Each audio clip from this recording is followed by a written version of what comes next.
Linear arrangement questions are very time consuming. Why is that? क्योंकि इसमें बहुत सारे केसेस जनरेट होते हैं। वो आपको हिंट ऐसे देंगे कि आपके केसेस पे केसेस जनरेट होंगे। पहले जैसे वो हिंट दे देंगे कि A middle of the row में बैठा हुआ है, तो ये तो आपके लिए सही है कि आपको एक की फिक्स्ड पोजीशन मिल गई। लेकिन नेक्स्ट हिंट वो देंगे कि जो बी और ए के बीच में है एक इंसान बैठा हुआ है। अब सोचने वाली बात है कि जो बी है वो ए के लेफ्ट में बैठा होगी या ए के राइट में बैठा हुआ है, क्योंकि दोनों में से कुछ भी सही हो सकता है। और जब तक आप क्वेश्चन सॉल्व नहीं कर लेते पूरा, आपको पता नहीं रहेगा कि जो बी है वो ए के लेफ्ट में है या बी ए के राइट में है। सेकंड दिक्कत ये आती है कि जो केसेस जनरेट होते हैं वो बहुत सारे केसेस जनरेट होते हैं।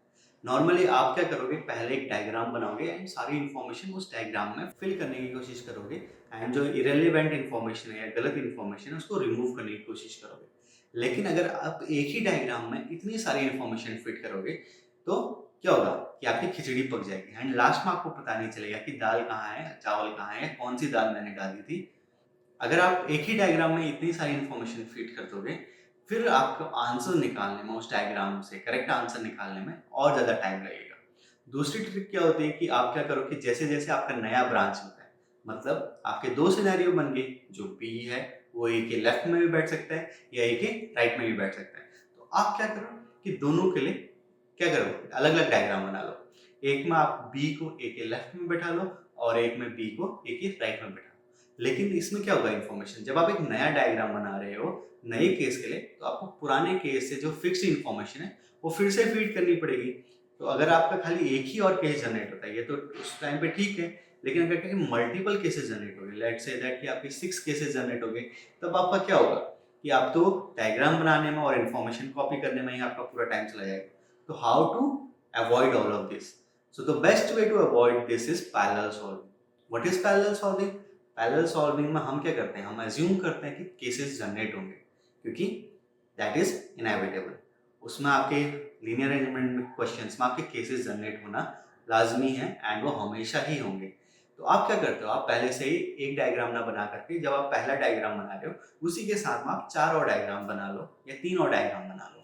फिर जैसे जैसे आपके केस जनरेट होते हैं वैसे वैसे केसेस को डायग्राम्स में डिवाइड कर दो। तो अगर सपोज आपका पहली बार 2 केस जनरेट हुए, मीन्स एक केस से आपके 2 बने, तो आप क्या करो उन 4 में से 2 को एक केस के लिए दे दो और 2 को दूसरे केसेस के लिए दे दो। अगर आपके फर्दर केस डेवलप होंगे तब क्या होगा कि एक के आपके पास फिर से एक डायग्राम है जिसमें आप वो इन्फॉर्मेशन फीड कर सकते हो और उस केस के लिए उस केस को आप जनरेट कर सकते हो। इससे क्या होगा कि जो नया केस जनरेट हुआ है उसके लिए आपको नया डायग्राम नहीं बनाना पड़ेगा और नई इन्फॉर्मेशन ही फीड करनी पड़ेगी, पुरानी इन्फॉर्मेशन कॉपी नहीं करनी पड़ेगी। जिससे आपका क्या होगा, पहले तो आपका टाइम बचेगा, दूसरी बात आप उस टाइम को नए क्वेश्चन को सॉल्व करने में या उन क्वेश्चन को सॉल्व करने में यूज कर सकते हो जिसमें आप अटक गए हो। जिससे आपके क्या होगा कि number of attempted question increase होंगे एंड आपका ओवरऑल जो मार्क्स है या ओवरऑल स्कोर इंक्रीज होगा।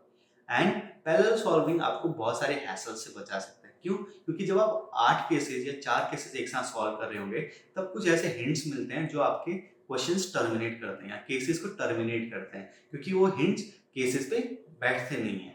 तो आपका क्या होगा कि आप क्लियरली देख सकते हैं कि ये हिंट अगर मुझे मिला है तो ये हिंट इन तीनों केसेस पे या इन 2 केसेस पे अप्लाई नहीं होगा। तो आप उन दोनों केसेस को हटा सकते हो एंड खाली उन केसेस पे फोकस कर सकते हो जिन पे वो हिंट अप्लाई हो।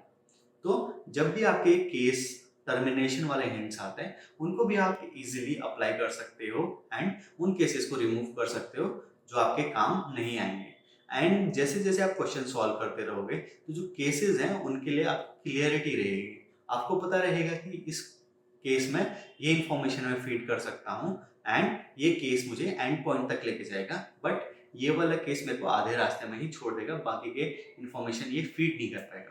तो इससे आप क्या करोगे कि केसेस को भी डिफरेंशिएट करने में हेल्प करेगा कि which will lead to you the end point and which will leave you stranded. Okay, let's take an example. So here, A, B, C, D, E, F, G are 7 members of a family standing in a row facing a particular direction. So यहाँ पे हमारे पास 7 इंसान हैं जो एक साथ एक रो में हैं एंड हमें उन्हें अरेंज करना है.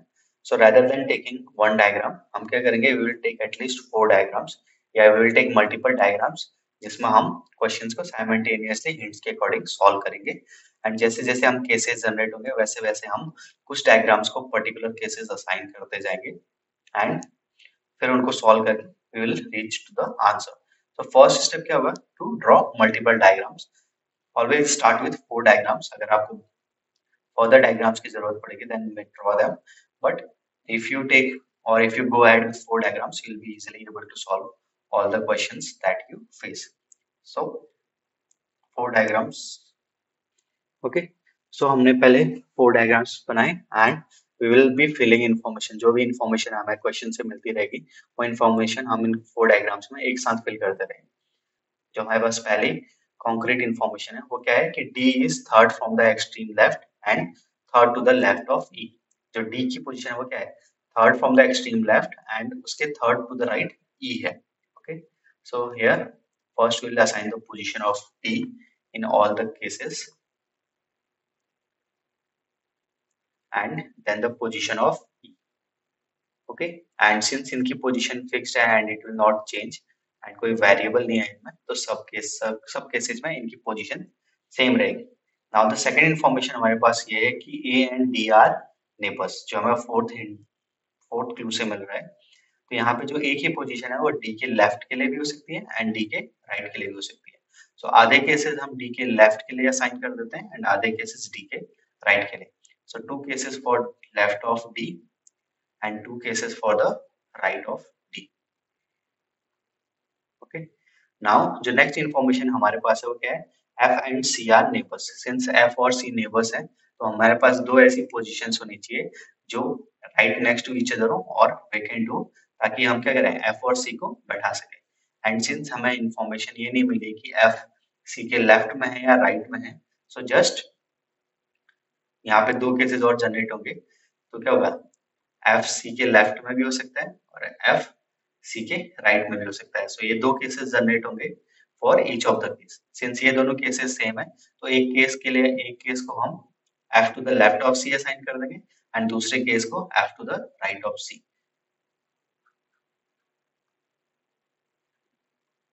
And same for these 2 cases, क्योंकि ये दोनों सेम है तो यहाँ पे 2 केसेस जनरेट होंगे जब एफ सी के लेफ्ट में है और जब एफ सी के राइट में है। नाउ फर्स्ट ट्यूब में हमें ये इंफॉर्मेशन दी गई थी कि C and B have as many members between them as G and C. तो जो सी है वो क्या है, जी एंड बी के डायरेक्टली बिटवीन में है। ओके, तो यहाँ पे इस केस में तो ये पॉसिबल नहीं होगा क्योंकि सी के लेफ्ट में कोई पोजीशन खाली है ही नहीं, तो ये आपका कैंसिल आउट हो गया। Same for the this case, C के लेफ्ट में कोई पोजीशन वेकेंट है ही नहीं, तो बी या जी के लिए कोई पोजीशन हमारे पास नहीं है। नाउ अगर हम यहाँ पे in this case first case में बी को at the right most and a lot कर देते हैं एंड जी को लेफ्ट मोस्ट केस अलॉट कर देते हैं, क्योंकि कुछ भी हो सकता है या इसका वाइस वर्सा भी हो सकता है। यहाँ पे बी और सी के बीच में एक पर्सन है लेकिन जी और सी के बीच में 3 पर्सन है, तो ये केस भी पॉसिबल नहीं हुआ क्योंकि बी और सी के बीच में जितने पर्सन है उतने ही पर्सन जी और सी के बीच में। तो अगर हम लास्ट केस जो लेते हैं, जो हमारे पास आखिरी बचा हुआ है, अगर हम बी को राइट मोस्ट कॉर्नर असाइन करते हैं एंड जी को लेफ्ट मोस्ट कॉर्नर असाइन करते हैं, तब हम देखते हैं कि जी और सी के बीच में 2 पर्सन है एंड सी एंड बी के बीच में भी 2 पर्सन है। तो ये हमारे सारे कंडीशंस को सेटिस्फाई करते हैं।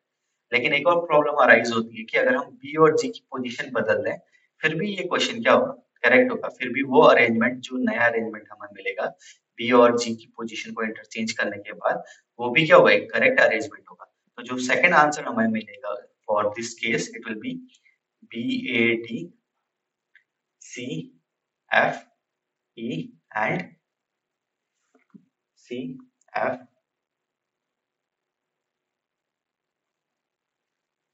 ई एंड जी। ओके, सो ये हमारे पास सेकंड पॉसिबल आंसर यहाँ पे आसानी हमें मिल गया है। Now let's see the questions. तो पहला क्वेश्चन क्या है, which of the following statement may be false.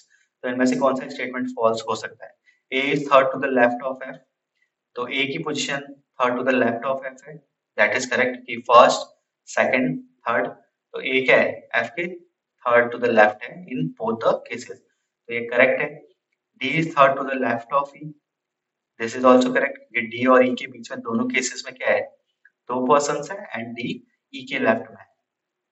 जो थर्ड क्वेश्चन है वो क्या है, F is third to the right of A. जो एफ क्या है वो राइट ए के थर्ड टू द राइट है। तो ए और एफ के बीच में यहाँ पे कितने लोग हैं, दो लोग हैं, D and C, and F क्या है ए के राइट में है, तो यहाँ पे ये वाला ऑप्शन भी आपका करेक्ट हो गया। And fourth is B is third to the left of C. जो बी है वो third to the left of C है। पहले केस में के लिए तो ये करेक्ट है, लेकिन सेकंड केस के लिए रॉन्ग है क्योंकि यहाँ पे B third to the right of C है। So this will be our correct option, क्योंकि ये स्टेटमेंट गलत हो सकता है। तो कब होगा, जब हमारा लास्ट वाला केस है, this case is true.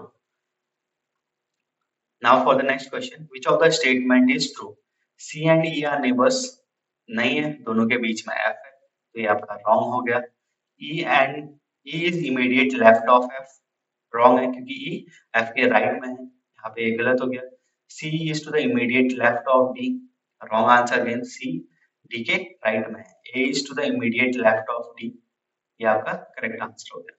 Now next question क्या है, who is at the extreme right? तो एक्सट्रीम राइट में कौन है, जी है या बी है?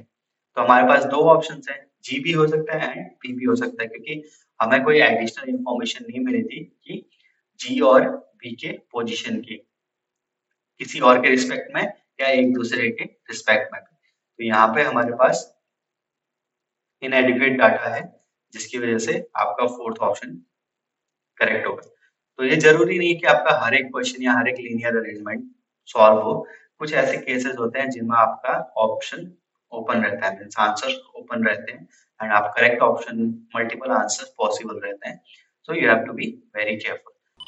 So an examination in which each and every second counts, this method will help you greatly because you don't have to start from zero every time you face a new branching or a new case, or you don't have to navigate your answer from a pile of a chaos. Okay, so this method allows you a clarity and allow you to analyze each and every case at the same time and gives you a better insight to which case will lead to your correct answer and which case will lead to your dead end, finally helping you to save few seconds in each question, which can ultimately decide your future and improve your score.